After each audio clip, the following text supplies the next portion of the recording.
Time now for Media Watch, a look at what's been making news in the Chinese media. The Zhenjiang Evening News reports on the birth of a boy with 6 fingers on both hands and 6 toes on each foot.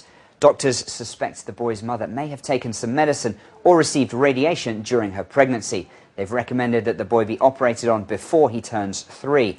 Medics say the cost of the surgery could end up to be more than 6,000 yuan, that's more than $800. The boy's cash-strapped parents are now trying to raise money for the operation. A woman had to have her left arm amputated after her husband's pet macaque monkey, which was on heat, scratched her. Doctors in Shenyang in Liaoning province said the diabetic woman would have died if they hadn't cut off her arm. The Shenyang Evening News says the woman had warned her husband about keeping the wild monkey at their house a few months ago. The monkey has now been packed off to a local zoo.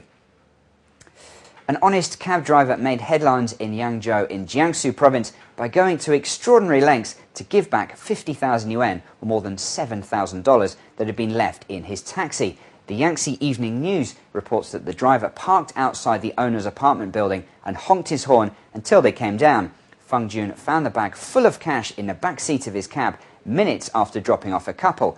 Since Feng didn't know which apartment they had entered, he decided to blow his horn until the couple realized they were missing something. A Beijing woman is suing BYD, the car company owned by China's richest man, because the airbags on her car failed to activate during a collision.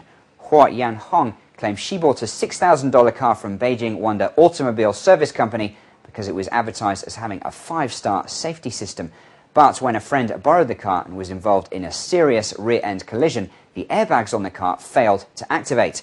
The China Daily reports that Hua is now suing BYD for exaggerated promotion of its safety.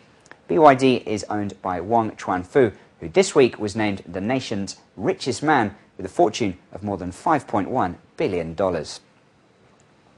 An exhibition of the Chinese version of Manga comics, or Manhua, has been launched at the Frankfurt Book Fair in Germany. The exhibition, titled Beijing 10 Faces of One City, showcases the works of 10 Manhua artists who present their impressions of the Chinese capital. The themes of the comics cover everything from the transformation of the city's old quarters and environmental pollution to the difficulties of growing up in modern China. Organisers say the exhibition gives a glimpse of this fast-changing capital from a personal perspective. And that's today's Media Watch, and that's also all we have time for here at BON News.